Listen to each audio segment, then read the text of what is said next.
Donc, je suis radiologue et je m'occupe principalement des traumatismes. Je fais surtout de la radiologie viscérale, donc ce que je vais vous préciser, ça sera assez schématique, simplifié, mais avec des conseils qui, j'espère, vous aideront à analyser les scanners. Je parlerai peu ou pas des scanners cérébraux et du rachis, mais de toute façon, l'ensemble des conseils que je vais vous préciser s'applique également à ces organes. Alors, pour commencer, avant de savoir interpréter un examen, il faut savoir comment c'est réalisé. Alors, tout d'abord, ça nous permettra de préciser, de savoir quels temps ont été utilisés, quelles fenêtres il faut utiliser pour examiner, pour faire un diagnostic, et quelles sont les limites de votre examen. Donc, d'abord le positionnement. Classiquement, le patient arrive, on le met sur la table. Donc, le scanner est réalisé en deux parties, toujours. Une première partie cérébrale et cervicale, sans injection. On fait deux boîtes. On baisse les bras. Pourquoi? Parce que ça fait énormément d'artefacts quand on baisse les bras. Puis, une deuxième partie. Alors, première partie sans injection, la deuxième partie injectée, forcément. Alors, on pourra rajouter un sans injection si on veut, on verra. Qui est donc thoraco-abdominopelvien en un seul tenant, avec injection, si possible en levant les bras. C'est toujours évidemment c'est un petit travail supplémentaire, mais alors, par exemple, quand vous voyez ici sur le scanner, voilà ce que, et encore, c'est des artefacts de faible importance. Vous voyez, ça c'est les bras, qui s'interposent le long du corps. Vous voyez, personne ne peut préciser dans ce cas, est-ce qu'il y a une dissection du tronc cœliaque, la veine splenique, est-ce qu'elle est lésée, est-ce qu'il y a même une petite contusion hépatique. Donc, autant essayer d'avoir le meilleur examen possible, donc de positionner correctement le patient. Trop souvent, on voit des examens avec beaucoup de limites, avec beaucoup de diagnostics, alors qu'on aurait dû les éviter très facilement. Donc ça, c'est la première partie. Ensuite, le radiologue va préciser le produit de contraste. Alors, en fait, il y a différents types de produits de contraste. Alors, la quantité, en général, c'est 2 à 3 cc par kilo. Donc, il y aura différents produits avec une concentration qui va être différente. Alors, en gros, ça va de 250 mg d'iode par millilitre jusqu'à 400 et plus. Plus la concentration est élevée, plus le rehaussement va être intense sur le scanner. Le corollaire, c'est plus il y a de l'iode qui passe et plus la néphrotoxicité est importante. Donc je dirais qu'il faut, après on pourra aussi jouer sur le débit, c'est du 3 cc par minute, mais on peut monter jusqu'à 4-5 si vraiment on va avoir une équipe vasculaire impeccable. Donc, tout ça c'est à moduler en fonction de ce qu'on veut rechercher, de la gravité du patient. Alors je dirais si on veut faire le patient avec une grosse spoliation sanguine, un gros doute sur l'aorte par exemple, on va mettre une concentration maximale, un débit maximal, et on va augmenter la quantité de contraste de manière à essayer d'optimiser son examen.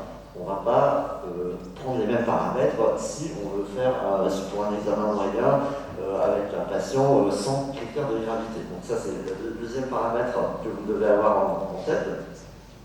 Qu'est-ce qu'on peut faire? On peut faire un sang d'injection, un temps artériel, c'est un temps précoce, un temps veineux, il y a un temps d'imprégnation, on y reviendra après, un temps tardif, un temps spécifique sur les voies excrétrices, qu'on appelle un temps excréteur. Donc c'est au moment où le patient arrive qu'il faut savoir décider qu'est-ce qu'on va faire, puisqu'après que le patient est parti, on ne pourra plus faire de séquence.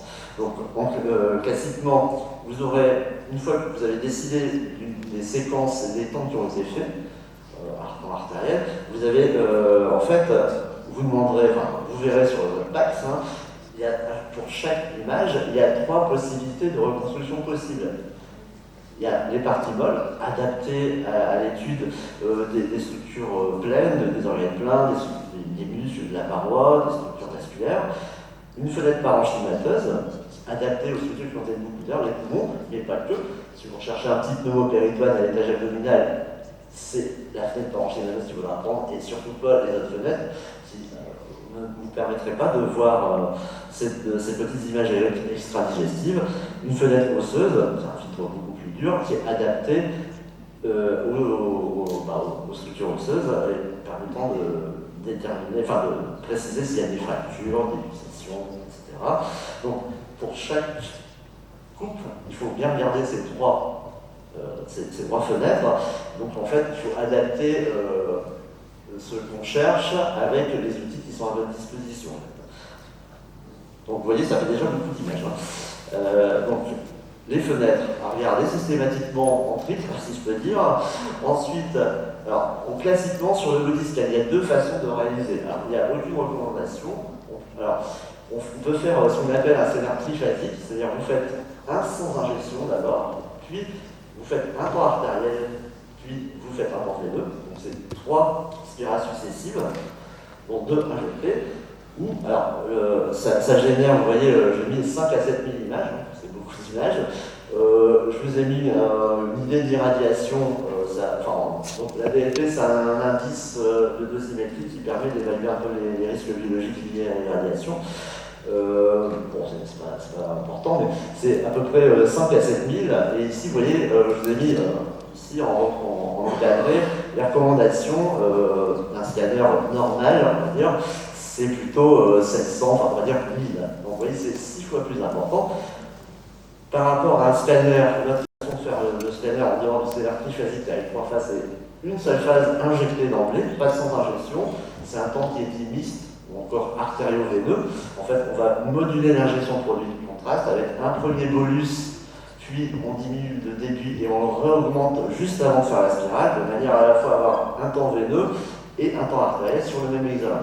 Alors, ça ne vaut pas un vrai temps artériel, ça ne vaut pas un vrai temps veineux, mais c'est un compromis acceptable quand il n'y a pas de critères de gravité. C'est pour ça que c'est important aussi que lorsque vous contactez le radiologue, c'est de vous préciser est-ce qu'il y a des critères de gravité, est-ce que la face écho n'est pas normale, ce qui va lui permettre de faire l'examen le plus adapté possible, avec les radiations et 3 fois moindres quand vous faites un scanner biphasique.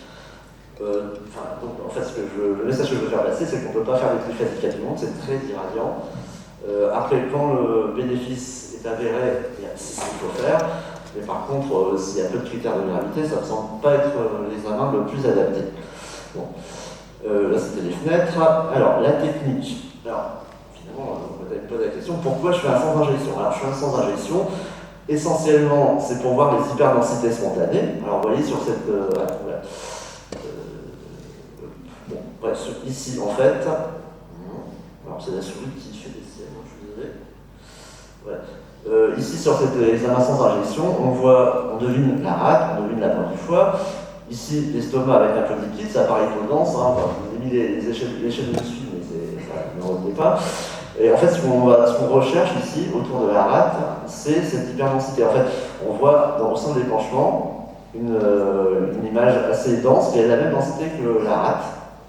Et donc, en fait, en pratique, chez un patient polytraumatisé, ça va correspondre à un caillotage, donc ça va correspondre à un hémopéritoine. Donc ça permet d'apprécier, enfin déjà, si on n'avait pas l'intention de faire un temps artériel, il faut se dire, oui, je vais faire un temps artériel parce qu'il y a forcément un hémopéritoine. Donc ça permet d'adapter quand même le protocole, et ça permet aussi d'avoir une base de référence de sans injection. Par exemple, si vous voulez apprécier le rehaussement d'une paroi digestive, par exemple, il faut bien savoir d'où vous partez. Si vous n'avez pas sans injection, vous aurez du mal à apprécier si la paroi s'est vraiment rehaussée ou pas. Donc c'est aussi un des intérêts de faire un sans injection, c'est d'avoir une base de référence.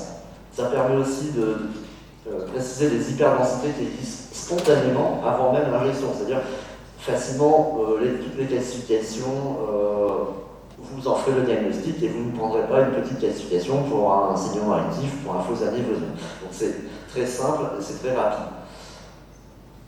Voilà pourquoi on fait un sans injection. Le temps artériel, c'est quoi un temps artériel? C'est un temps qui part à peu près 25 secondes après le début de l'injection. Donc essentiellement, le but dans la body scanner, c'est l'étude des structures vasculaires. Alors après, vous pouvez étudier tout le reste, mais c'est ça principalement. Donc c'est avoir... quand vous allez regarder votre examen, c'est là qu'on verra tout à l'heure, mais la première chose à voir, c'est est-ce que j'ai une bonne classification de l'aorte, des structures vasculaires, qui me permettent une interprétation de qualité. Le temps veineux, c'est un temps d'imprégnation. Alors, c'est-à-dire que c'est à peu près 80-100 secondes après le début de l'injection, donc on fait la spirale. Et à ce moment-là, à ce temps-là, les organes en plein, par exemple le foie, la rate, le pancréas, tout ça doit être homogène. Dès qu'il y a une inhomogénéité, dès que le foie n'est pas homogène, ou la rate, c'est qu'il y aura une lésion. Alors, traumatique potentiel, bien sûr. Donc, ne regardez pas principalement le foie, la rate, le rein aux phases artérielles, ce qui a un intérêt limité, on apprend des choses, mais c'est essentiellement, si vous voulez rapidement faire le diagnostic, c'est à la phase veineuse. Ensuite, vous avez un temps tardif qu'on réalise de temps en temps, c'est quand il y a eu un artefact de mouvement, on n'est pas sûr d'un petit saignement, on va se faire une série un peu plus tardive, on n'est pas sûr du rehaussement de la paroi, c'est pour permettre de certifier que cette lésion existe, que le saignement va s'étaler, effectivement. Voilà, si on a un diagnostic à la phase veineuse.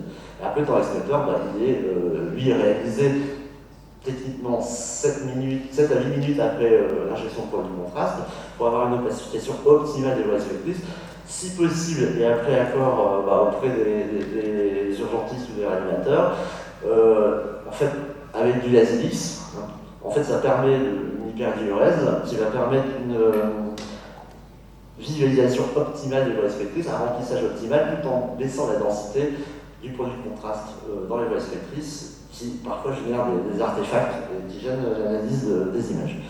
Donc, ici, voilà, je vous ai mis 2 scanners normaux, un biphasique et un triphasique. Donc là, vous voyez qu'à l'étage thoracique, il n'y a pas de différence énorme. Il faut juste s'assurer, quand vous voyez défiler l'examen, qu'effectivement les structures vasculaires sont opacifiées d'une manière satisfaisante, qui permet une interprétation, donc dans les 2 cas c'est bon. En fait, la différence va surtout survenir à l'étage abdominal. Ici, vous avez déjà dans le temps biphasique un foie homogène, une rate homogène. Et évidemment, au temps artériel pur, votre foie ne s'est pas rehaussé beaucoup.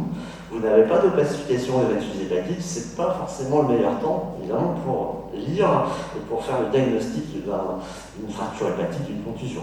On attendra plus de temps veineux pur, celui-là, donc qui ressemble beaucoup à celui-là, avec une rate homogène, un foie homogène. Ici, vous voyez que la rate à la phase artérielle est difficilement lisible, elle est encore très hétérogène, elle est tirée. Et il faut toujours la lire à ce temps-là, donc de manière rapide, à l'étage abdominal, c'est les structures vasculaires, puis vous passez au temps veineux et vous regardez l'homogénéité des organes pleins.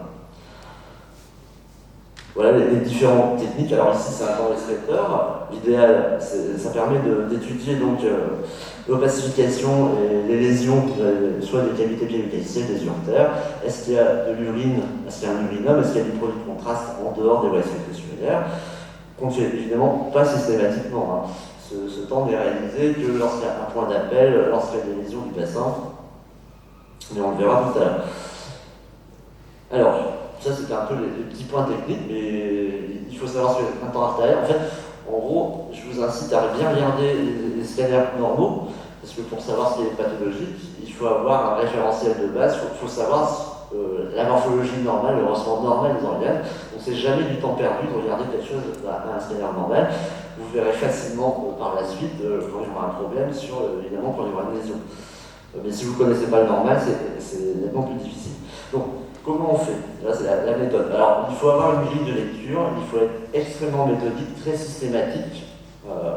Donc, il faut avoir un ordre de lecture. Alors, vous regardez le foie, alors, parce que trop souvent, je vois des gens qui regardent une coupe et qui regardent tout à la fois. Je dirais que ce n'est pas la bonne méthode. Si vous regardez le foie, vous regardez le foie de haut en bas, mais rien d'autre. Vous regardez ses contours, ses morphologies, son rehaussement. Ensuite, vous passez au rein droit, puis au rein gauche, et systématiquement. Mais la moins bonne méthode, c'est d'essayer de regarder un peu tout sur la même coupe. Vous n'êtes pas systématique, et c'est pas une bonne méthode. Parce que souvent, vous allez oublier quelque chose. Il faut regarder dans 2 plans, un plan axial, au moins 2 plans perpendiculaires, un plan axial, un plan souvent frontal, c'est le plan classique. Qu'est-ce que je peux vous dire d'autre? Alors, il faut dans sa tête une checklist. Tous les radiologues en ont une, avec un ordre. Je regarde l'aorte, je regarde le médiastin, je regarde le parenchyme, je regarde les cloques. Voilà. Il y a une checklist de nombreux items et qu'il faut systématiquement lister à chaque fois, en utilisant la bonne fenêtre pour le regarder, évidemment, le bon temps pour le regarder, 2 plans perpendiculaires, encore une fois. C'est comme ça qu'on fait, et donc c'est une méthode rationnelle d'analyse des éléments. Donc le tout est de ne pas oublier. Alors ici, c'est du super classique, hein, mais regardez, quand vous cherchez quelque chose, il faut regarder avec ce qui est approprié. Ici, si vous cherchez un pédopériton sur cette image, autant c'est bien adapté à la recherche d'un épanchement, qu'il n'y a pas, enfin qu'il y a en tout cas, autant ici, vous changez la fenêtre, vous voyez la petite bulle ici, la petite bulle là, il y a une perforation digestive. Si vous ne regardez pas les éléments, avec les bons éléments, vous ferez des erreurs diagnostiques. Donc l'importance de la fenêtre adaptée à ce qu'on recherche en fait. Donc, maintenant des petits exemples, alors je vais prendre les gros trucs. Sur le thorax, moi comment je fais?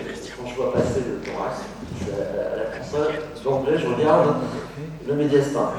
Il est à sa place, il est dévié, il y a une topographie anormale, il y en a pour 2 secondes. Ensuite je regarde la horte, elle est bien régulière, bien classifiée, j'ai pas de problème technique. C'est vite fait. Ensuite, le parenchyme en 2 secondes, il y a un épanchement gazeux, alors je change de fenêtre, sinon je peux rien faire. Il y a un épanchement gazeux, il y a un pneumothorax,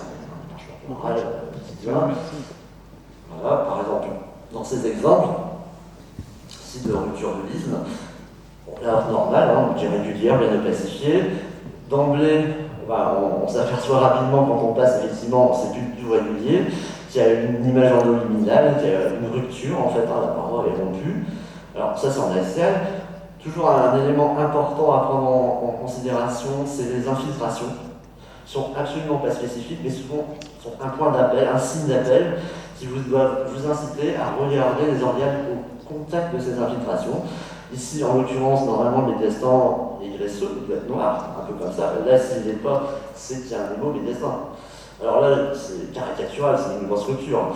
Mais vous pourriez avoir un hémomédiastin avec une rupture de l'isthme beaucoup plus compliquée, beaucoup plus difficile, qui doit vous amener à faire plein de reconstructions, éventuellement à faire un contrôle pour ne pas justement méconnaître cette petite rupture. Là, c'est important.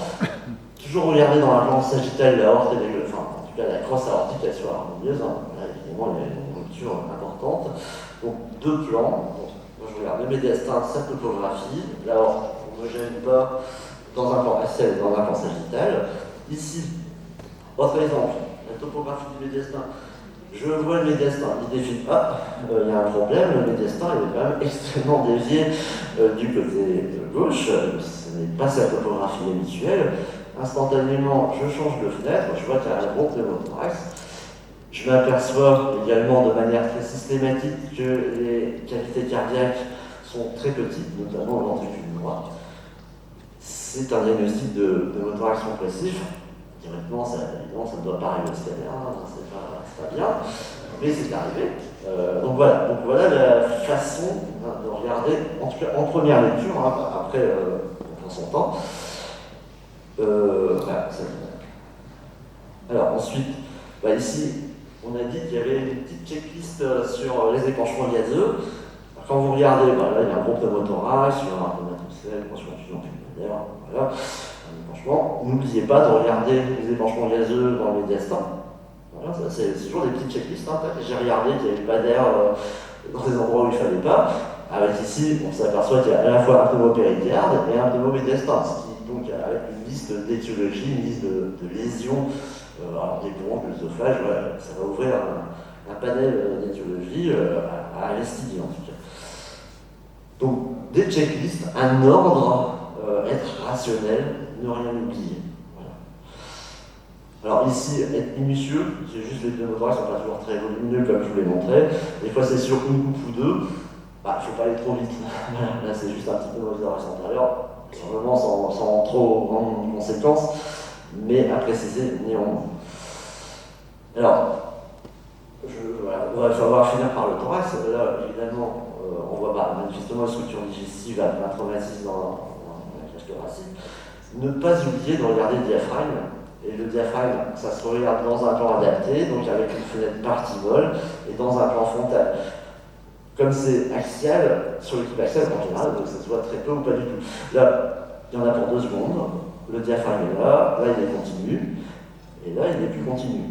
Alors là, on a fait le diagnostic en quelques secondes de rupture diaphragmatique. Là, c'est simple, il y a une issue du tube digestif dans le thorax. Parfois, il n'y aura que ça. La hernie, l'issue de côlon, de grêle dans une visite n'a pas encore eu lieu. Donc il y a juste une petite rupture qui est avec une complication secondairement digestive. Donc n'oubliez pas, dans votre checklist, je regarde le diaphragme en 2 secondes, paf, sur le frontal, c'est bon, c'est pas bon. Alors après, il faut connaître les limites du scanner dans les structures diaphragmatiques. Mais déjà, si vous faites ça, c'est déjà un bon point. Voilà pour les grosses pathologies thoraciques d'urgence. Vous êtes à la console en 2 secondes, vous avez fait ça, voilà, vous avez déjà checké les gros trucs qu'il ne faut pas louper et qui vont devoir être pris de manière urgente. Bon, je passe l'éducation cardiaque aussi. Voilà. Ça, c'est toujours avec la topographie. Maintenant, on va passer à la domaine pelvis. Donc, autant le thorax, ça s'analyse plutôt aux phases précoces, plutôt aux phases artérielles pour avoir un bon ressort. Autant les organes pleins, le foie, la rate, tout ça, on va plutôt privilégier le temps veineux. On va quand même faire un temps artériel, c'est uniquement pour chercher des saignements et pour avoir un nerf vasculaire, une vascularisation idéale. Mais en tout cas, en ce qui concerne les contusions, les fractures, etc., ça se recherchera à la phase veineuse. L'état normal, c'est homogène, et puis après, on va voir qu'effectivement, quand ce n'est pas homogène à cette phase-là, c'est qu'il y aura un problème. On regardera les reins, la vessie, les achats. N'oubliez pas de chercher le pneumo-péritoine, encore une fois avec la fenêtre adaptée, comme je vous l'ai montré tout à l'heure. Alors, ici, quelques petites définitions. On va parler de saignement actif. Qu'est-ce que ça représente? Ça représente une hyperdensité qui apparaît.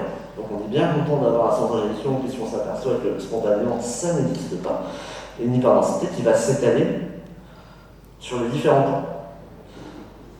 Voilà, c'est la définition du saignement actif. Donc, ce qui veut dire en vrai, quand vous analysez les images, il faut un petit peu voir le centre d'injection et mettre une phase injectée. Donc, et vous comparez les deux à chaque fois, c'est quoi la différence? Ajoutez cette erreur entre les deux.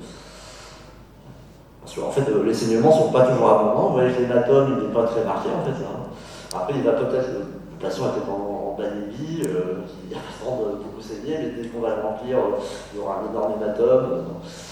Donc, c'est pas toujours criant.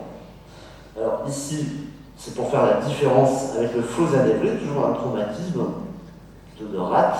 Et vous voyez qu'il y a, ça a la même tête à la phase artérielle, une hyperdensité, sauf qu'elle ne s'étale pas, elle est contenue, avec une prise en charge qui pourrait être un petit peu différée, qui pourrait être un petit peu différente d'un vrai saignement actif. Voilà. Alors on essaie toujours à la phase artérielle d'étudier les pédicules, enfin les afférences et les déférences de manière à guider un éventuel geste d'embolisation ou chirurgical. Donc c'est aussi l'objectif du temps artériel, c'est d'avoir une vascularisation impeccable pour aider à la prise en charge. Ici, un gros traumatisme. Alors qu'est-ce qu'on peut voir sur le centre d'injection?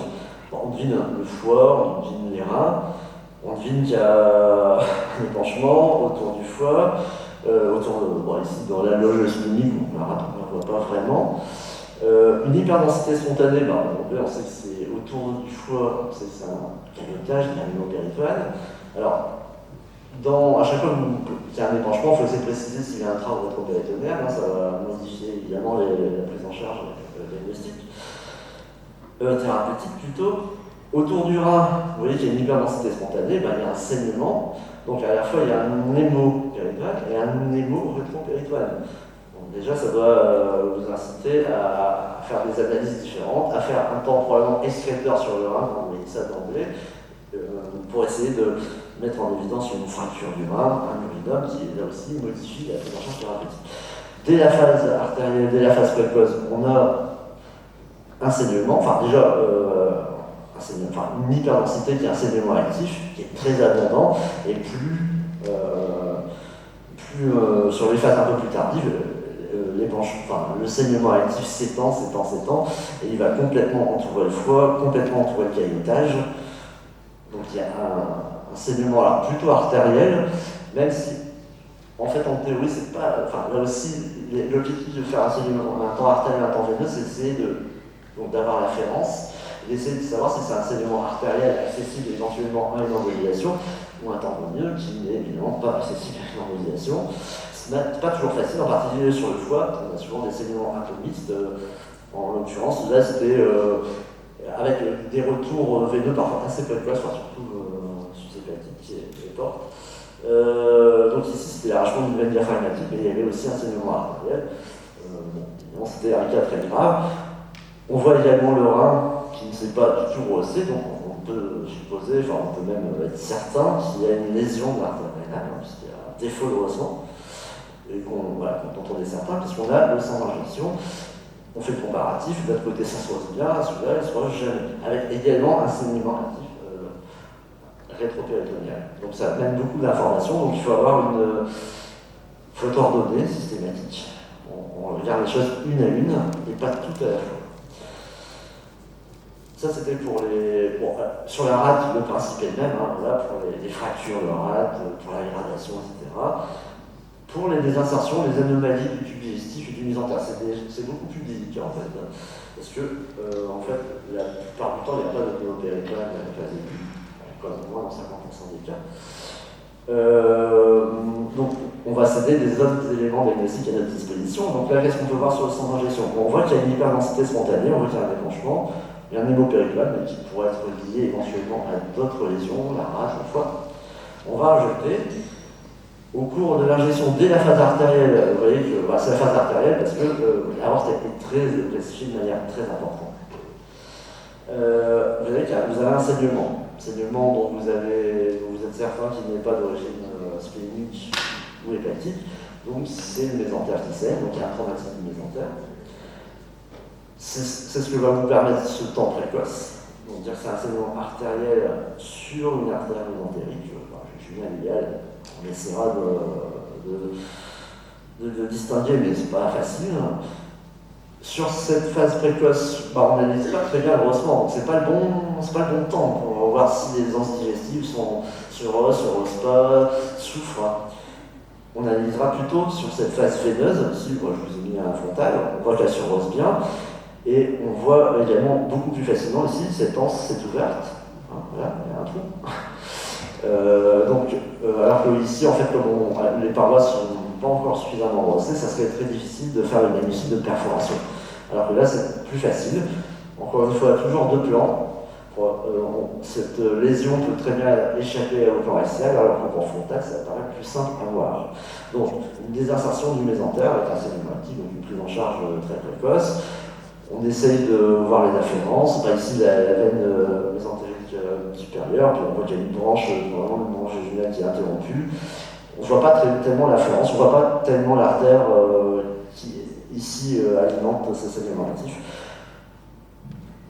Alors, vous aurez remarqué également, en utilisant une fenêtre adaptée, qu'il y a une micro-bulle de pnéumopéritoine.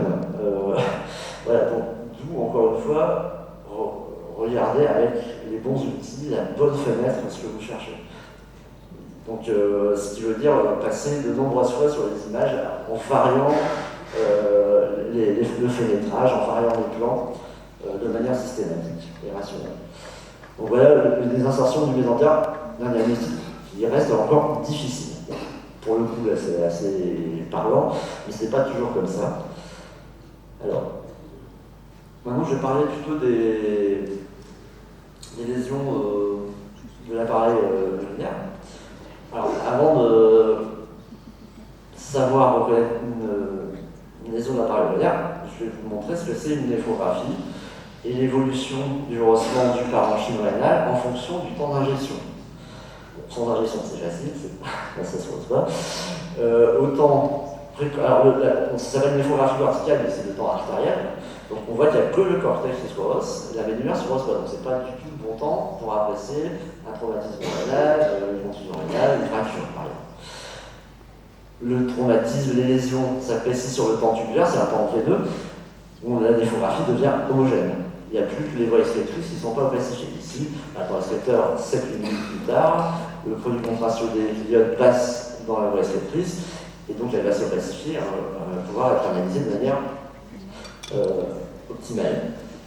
Alors ici sur cette lésion, par exemple, sur le bassin, un traumatisme du bassin, on fait un scanner injecté, on a d'abord le sans injection, il y a une hyperdensité, donc probablement, enfin, il y a un épanchement hématique, vraisemblablement supéritonéal. Après, bon, je n'ai pas mis toutes les coupes. Ici, c'est ce qui est probablement la vessie. On voit qu'il y a une hyperdensité spontanée là, probablement un caillotage. On injecte, finalement, on trouve pas grand-chose de plus sur ce temps-là. Donc, en fait, il ne faut pas du tout s'arrêter à ce temps-là quand vous avez ça, puisque, en fait, si vous faites le temps respecteur, vous apercevez que la rupture vésicale que vous n'aviez pas vue, puisque vous ne pouviez pas voir là, elle est évidente à ce temps-là, avec une modification, encore une fois, de la prise en charge. Donc, il ne faut pas le faire systématiquement, il faut le faire dans les cas adaptés, traumatisme du bassin, hématome périvésicale, voilà. Tout ce qui pourrait entraîner des facteurs de risque qui pourraient suggérer une rupture vésicale. Et là, c'est uniquement le caractère systématique qui permet de dépister ce genre de lésion. Alors, autre lésion extrêmement classique, c'est les dissections d'artères rénales. C'est pour ça qu'il faut toujours injecter les patients. Alors, si vous faites le scanner ici, vous voyez, sans injection, non, il n'y a pas d'épanchement, la morphologie est normale, il n'y a pas d'hématome, tout est normal. Si je m'arrête là, c'est l'examen normal, je réserve que je n'ai pas injecté. Sauf que quand j'injecte, évidemment, c'est pas complètement normal. Si vous avez une asymétrie de rehaussement de gras, avec un défaut de rehaussement, si vous analysez l'artère rénale gauche, vous voyez qu'elle est très irrégulière. Donc c'est l'aspect typique d'une décession de l'artère rénale post-traumatique. Il n'y aura pas forcément, enfin dans la majorité des cas, il n'y a pas d'épanchement périnal, il n'y a même pas d'infiltration périnale. Et en dehors de l'injection, rien ne peut vous laisser supposer que, effectivement, il y a une session. Là, une prise en charge qui doit être rapide, évidemment.